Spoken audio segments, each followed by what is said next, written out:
when officials in India wrote to him saying people are dying, they're literally dying on the streets, he said, well, I hate Indians. They're a beastly people with a beastly religion. It's all their fault anyway for breeding like rabbits. These are all exact quotes, verbatim. Now, this is the man whom the British expect us to hail as an apostle of freedom and democracy.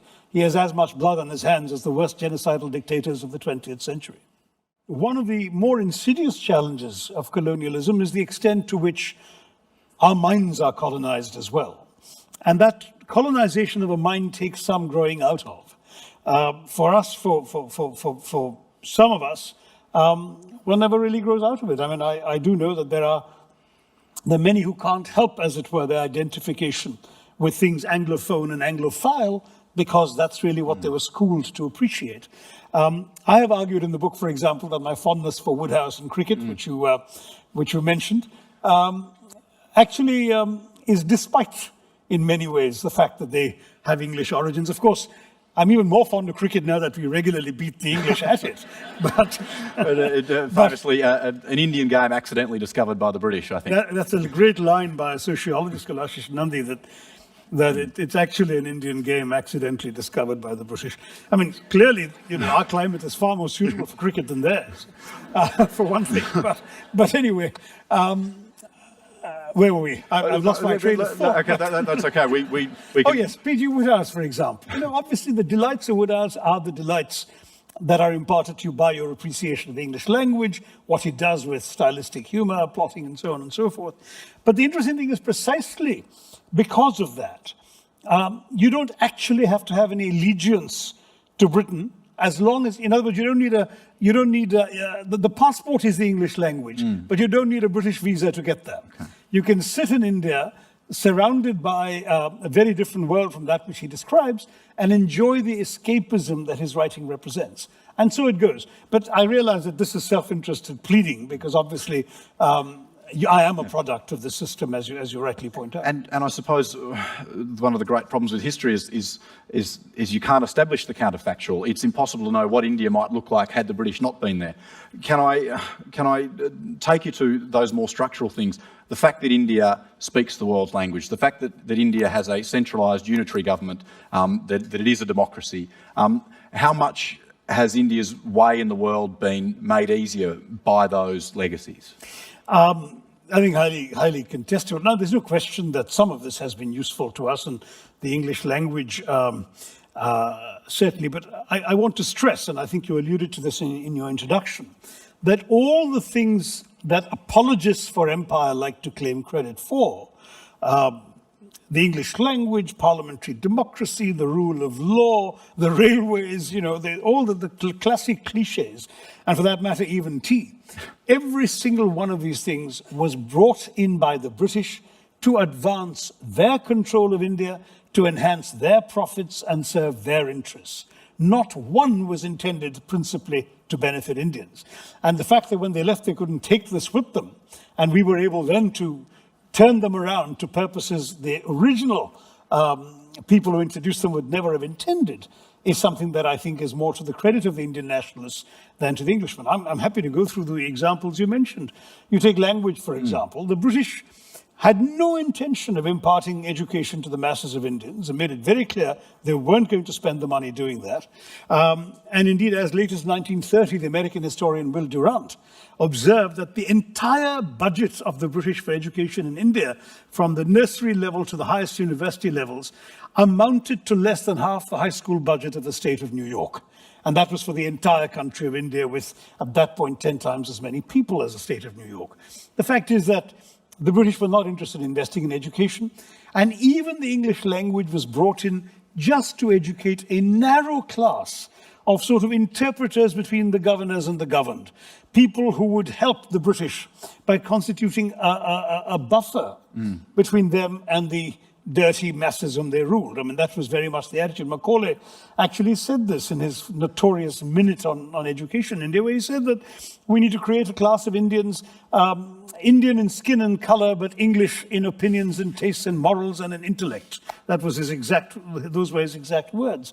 And it was to serve their purposes. Now, of course, Indians then used English to open up another world of ideas, often very radical and critical ideas, and ideas that eventually made English a language of Indian nationalism. Our first Prime Minister, Jawaharlal Nehru, wrote his classic, The Discovery of India, in English. So an Indian nationalist discovered India in English, as it were. But that was our, if you like, change of what the British had intended to do. Democracy, and you mentioned political unity. Well, political unity is the one that the British point to with pride, that they came into a bunch of warring principalities and they made a country out of it. Not so. For 2,000 years before the British ever set foot on India, there had been a very clear sense of a common civilizational unity and an aspiration on the part of monarchs to consolidate that territorially. Now, obviously, they couldn't. I mean, we had two people who came very close. There was the Mauryan Empire, Ashoka and Chandragupta, who controlled about 90% of the subcontinent, including Afghanistan. And then the Mughals, particularly between Akbar and Aurangzeb, they controlled about 95% of the subcontinent. And that was the extent. But the fact that everyone tried to do it, aspired to do it, and failed in trying shows that if the British hadn't succeeded, somebody else around the same time with the advantages of modern communications and so on would have. So political unity was not a British gift. Democracy had to be prized from the reluctant grasp of the British. In fact, the history of the advent of democracy in India, as I demonstrate in the book, is actually littered with the broken promises of English rulers who keep promising responsible self-government and then sort of yanking it away just when the time came for them to redeem their pledge. And the example after example of this, until finally, sort of more or less democratic system. I say more or less because the franchise was still limited by literacy and population, so it was not a majority of the people. But still, a franchise, a vote was offered to Indians properly for the first time in 1937. Before that, there'd been elections, but for example, in the 1920s, only 1 out of every 250 Indians had the vote. So hardly a training ground for democracy. And even then, they did not allow people to vote for a national government. The national government was still the British, headed by the Viceroy. It was only provincial governments that Indians were allowed to form up to the Second World War. So given all of that, it's very difficult to point. And as I say, the British did a great deal to undermine Indian unity. When the Indian National Congress was established in 1885 by well-meaning Scotsmen with various Indian supporters, it was truly a body the British could have easily co-opted. It was a bunch of largely Anglophile lawyers who wrote decorous petitions and held very civilized meetings in which they asked the English to give them the rights of Englishmen.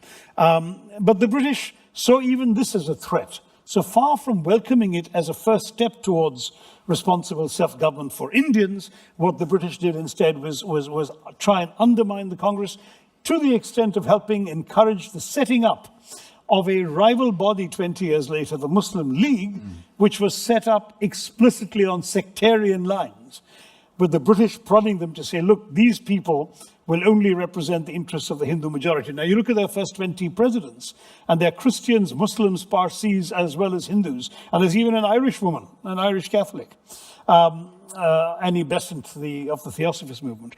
So it was a very open, very inclusive body, but the British had no intention of cooperating with it, had no intention of taking it seriously. And these are not retrospective judgments. I've quoted, for example, a Sunday Times journalist from London who traveled in India in 1907, 1908, Henry Nevinson, who attended meetings of the Congress, met British officialdom, and recorded his horror at the way in which the British were denying fair due process and fair rights to Indians. So all this was apparent at the time, and yet the British dragged it out as long as they could. So it's a bit rich, as I've said at Oxford, to arrest, maim, imprison, torture, deny rights to a people for 200 years, and then celebrate the fact that they're democratic at the end of it. Let's talk food. One of the great lines of the book is there's never been a famine in a democracy with a free press. One of the striking things that comes out of this book is the widespread starvation that occurs in India during the first half of the 20th century. Can you talk about the famines and what Absolutely. they did? No, it really was a horror show what the British did, and if there are any Irish people in the audience, this will resonate with them because they did the same thing in Ireland. The British had a compound of attitudes at the time that they were ruling India. The first was that one must not give charity because it encourages idleness. The second was the rather callous notion, but they justified it in Adam Smithian terms, that the free market must prevail. So if there is a famine and the British government buys the only grain available to ship it off to London for the bread baskets of the East End, but the poor people left in India who are starving for food can't afford to buy it because the Brits have driven the price up. Well, those are the rules of the free market. It's tough, but that's the way it's going to be. Third was the Malthusian principle, that if the land cannot sustain the population that's trying to live off it, well, people must die. So they did.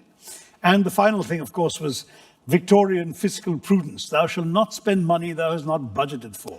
So with all of this put together, they refused to help people in famines, which was exactly the opposite of the Indian experience in the past, where whenever there was a drought, whenever there was a failure of a harvest, the rich people, the aristocracy, the local kings and princes and so on, all came in to help people. And there are no recorded instances of people just dying of famines until the British came along.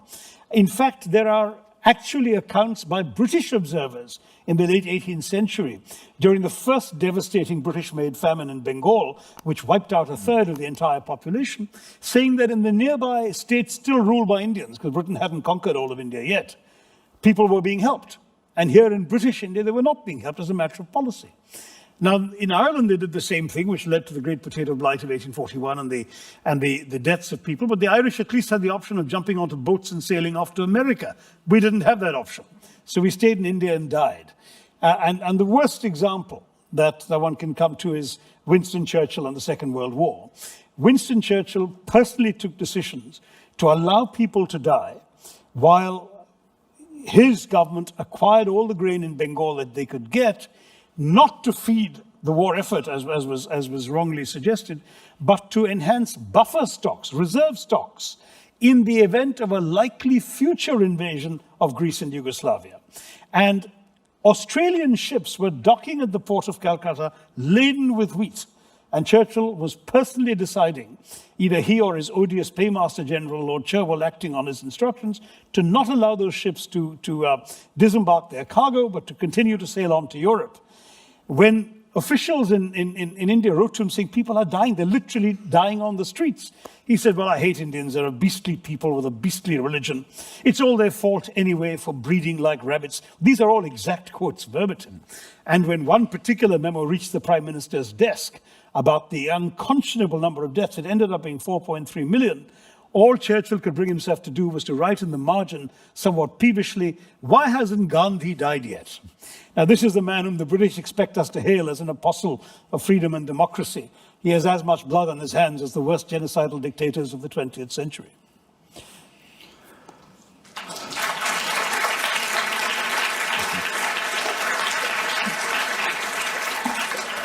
So then, remedy. We're here at the Antidote Festival.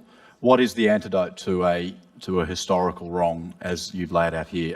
The Oxford Union debate was on the subject of reparations. Is it fiscal? Is it political? Is it an apology? Where do we go from here? Well, you know, I got saddled with this reparations thing because that was the topic the Oxford Union students chose, Ben. And the fact is that even in that debate, I said that you can't really quantify the value of the damage done by the British. How do you put a price on these 35 million Indians who died totally unnecessary deaths in those famines? How do you measure the lives and livelihoods of the weavers whose thumbs were chopped off so they couldn't weave again when their looms were smashed? In case the looms were rebuilt, they no longer could ply their craft. How could you measure all of this? I mean, the financial drainage has been calculated. In fact, an Englishman called William Digby in 1901 published a 900-page book, which I have on my laptop, in which he worked out down to the last penny and shilling how much the British had each year repatriated to England from India. But, I mean, it was after that India spent the equivalent of 80 billion pounds sterling in supporting the First World War, and so on. So those numbers have long since been overtaken. So I don't want to go the financial route. In that debate, I said even a symbolic £1 a year for the next 200 years will do it. Because the larger point is not finance, but reparations, but atonement, I beg your pardon. Is not reparations, but atonement. Why do I say that? Because reparations any sum of money that would be payable would not be credible, and any sum that would be credible, that would take into account all this damage, would not be payable. So why go down that route? Atonement, however, is necessary. I think all sinners need to atone. And Mahatma Gandhi, in fact, is the one who wrote to a viceroy that he considers British rule in India to be a sin. And for him, that was a very strong word, because a sin was. But at the same time, he had the very Hindu notion that you must hate the sin and not the sinner. So once the sin was over, once the Union Jack had come down, there was no more any rancor towards the sinner, because he was no longer a sinner.